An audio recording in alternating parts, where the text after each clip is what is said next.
We are out here in Port Orchard, and we are at what church? The Port Orchard United Methodist Church. All right, and what's the address there? It is 725 Kitsap Street, Port Orchard.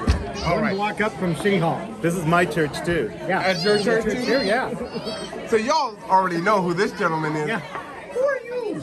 Oh, let's see. I got to check.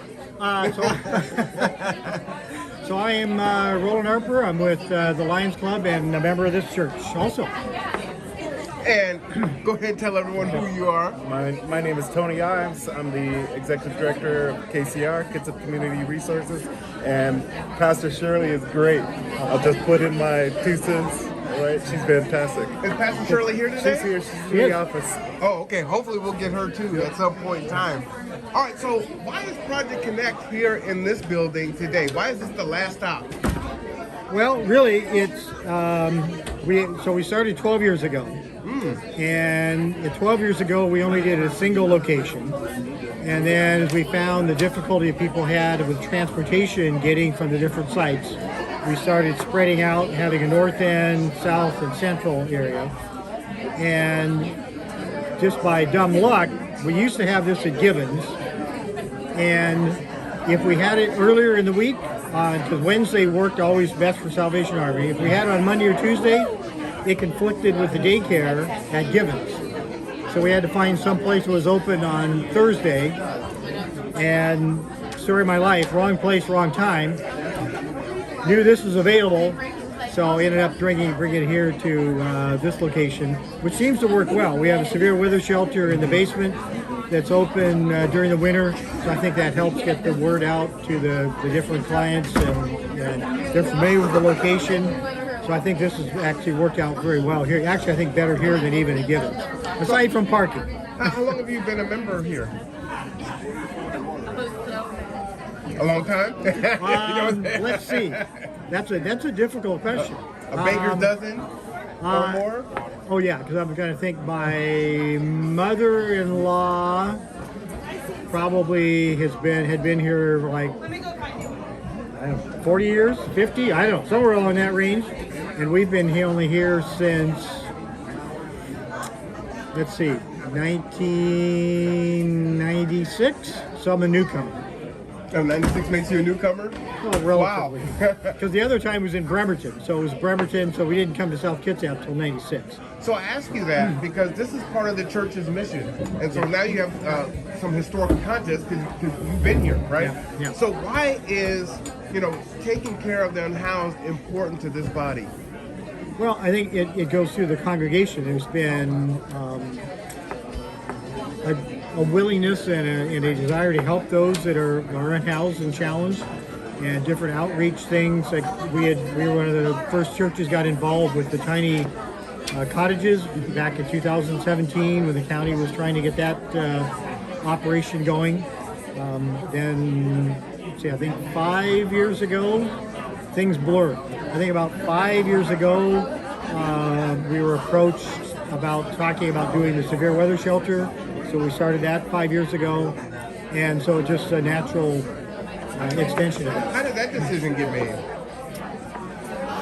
Really, well, from the church perspective, we've got it, again, dumb luck. I happened to be the church council president at the time, so it was easy to get things approved and through the church. They haven't taken my key away yet. Not yet. So, not yet. They haven't Okay. taken my key away yet, so it's just worked out well with a good connection. So Tony, let me ask you, you are originally from here. Yeah. You left, you've come back, Right. and you've been the executive director of KCR for a year. Were you already associated with this church No, before? my church is over in Seattle, First African Methodist, and then up in the Capitol Hill, basically. And How did you find this? one of my neighbors told me, and they said, "Oh, you should come and check it out." I came once, and then I'm from here, so I know people here. I'm like, "Hey, when did you get back?" Jeff Mitchell, the choir director. Mr. Mitchell, he was my choir director, right? So when I walked in, I had roots here already, and people knew my brother. My brother is dead now, so it was really cool. It felt like it was already family. And so Pastor Shirley is, again, fantastic. The sermons connect with me. And so I'm a member. Well, I was going to say, knowing people is one thing, but then identifying with the church's mission and just kind of how they go about, doing their work is important, and it obviously aligns with KCR. Can you speak about the importance of the Severe Weather Shelter and Project Connect and all the things that this church is doing? So, Severe Weather Shelter is very important. Unfortunately, those are temporary measures. And, I think I've talked to you about the housing task force that we're trying to do, which is, pulling everybody together. George's house, they were just talking to me about permanent shelters, and they had some ideas, and I invited them to be a part of the task force, so we all talk about it, not just shelters, but affordable housing, low-income housing, housing for families. I mean, this is a problem, and I think what we're all trying to work towards. There's just no quick solution. So the church providing severe weather shelters is great. I just went through my background check, right? So you're gonna start volunteering? Yep. Was it easy to go through that process? so there's a lot of churches here in Kitsap County, and it sounds like you were the troublemaker and got this thing going. What does a church have to do to want to do this type of work and operate as a severe weather shelter? Well, really, the biggest thing that we had was our concern initially was two things. One was the insurance in terms of the liability by having people in, volunteers in, and then number two was having enough people to actually staff it. So the insurance, fortunately, the county stepped up and is able to cover us through the state of Washington emergency worker program for insurance. And then we've been very blessed by having the other area churches now the majority of our volunteers are actually from other churches. Oh, wow. So we've been very blessed with the support we've gotten from other churches in terms of both bringing us donations, because the county doesn't provide any funding. So all the snacks, the bedding, all of that is all, we're at the bedding, but the snacks and food, clothing, socks, shoes, coats are all donations that come a lot from the other churches. Our church then pays all utilities and covers that cost, the housekeeping, things like that. We bought the bedding, the mats, the cots, things like that. But the ongoing support has just been great from the other area churches, both in people and then the goods to keep it going. And Marwan, I know you're familiar with it because there was one time I passed by and there was a gentleman waiting for the shelter to open, and he wasn't from Port Orchard, but Gather Together, Grow Together was dropping him off. So I had a conversation with him and the driver. I know you're supported by county contract too in this regard. He didn't pay anything for the taxi ride to get over here, so it's really, really great. And again, he was waiting for the shelter to open, so I know the service is important. And your service too. Yes, and I do want to mention the shelter will be open this weekend, right? Officially, I've been here all day, but we've met the criteria for Saturday and Sunday. I don't know if we've met the staffing yet, if they've announced whether we have enough staffing. I'm assuming we do, but we should be open Saturday, Sunday. So the need is very great. And so let's say I came to you and I said, Roland, I'm from Church XYZ, New Horizon Ministries, and we want to get into operating as a severe weather shelter. You would tell me, do these 5 things and you too can, be a part of the solution. Yeah, well, and really, it is. In terms of the support we got with the county in terms of the insurance coverage, during COVID with the face masks, the protective gear that they provided. They had contracted with Peninsula Community Health for doing, if we had issues with COVID isolation, so they were staying open later, so we could allow guests in by 8 o'clock and then still get them processed through if we had to. So we've gotten some really great support doing things like that. And really setting them up is, if you've got a warm place,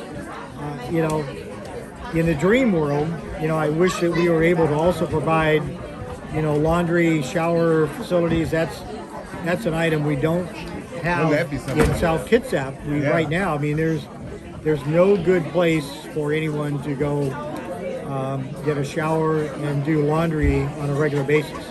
So I know we're working towards some ideas and trying to get some portable showers brought into this area. Okay. But we'll see how that pans out. Roland, hopefully that mile build shelter will be open soon. So pretty soon, yeah. right? I hear it's imminent. So.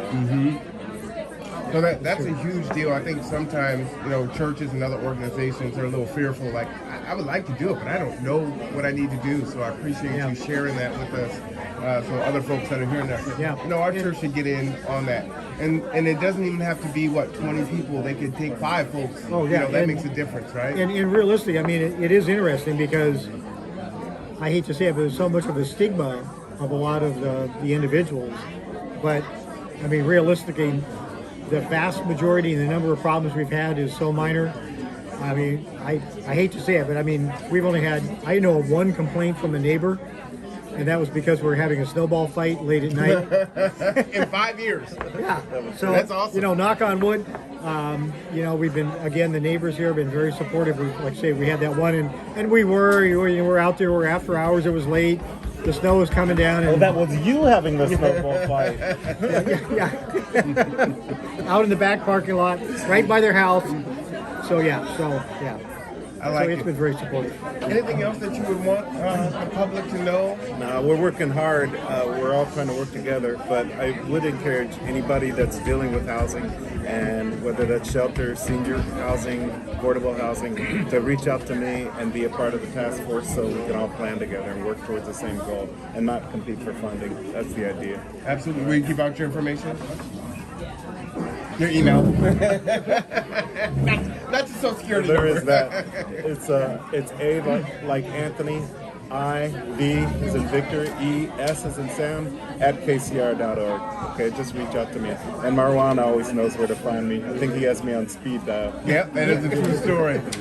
Roland, Tony, thank you so much. I appreciate you. Appreciate all the work. We appreciate you. That this church has done and continues to do. This is a great turnout. It's been a wonderful 3 days. It is great. Quickly, we could talk about Project Connect. I talked with Shannon and KCR and other folks. Patience. This thing is... You talked to patients too, right? Oh, I didn't get to patience yet. Yes, you did. Oh, yes, I did. Yes, I did. Yeah, it's been... I would think I've been a part of Project Connect, but not at this level. But man, this was phenomenal. I'll give you an example of how different it is. So in King County, I've done the point-in-time count, and it's all electronic, but they never do this. They try to count heads, but don't give out services. So when I heard about this is what used to happen. This didn't happen last year, and now this is just a beautiful event and very much in demand and needed. I got my flu shot on camera. I didn't get vaccinated or my booster because I did have COVID, so I didn't need that. But Kitsap Public Health is here. George's house was doing hair, hygiene, clothing. Folks were getting housed. Resources for Mason County. Everything was happening here. So it's just really, really powerful. Thank you so much.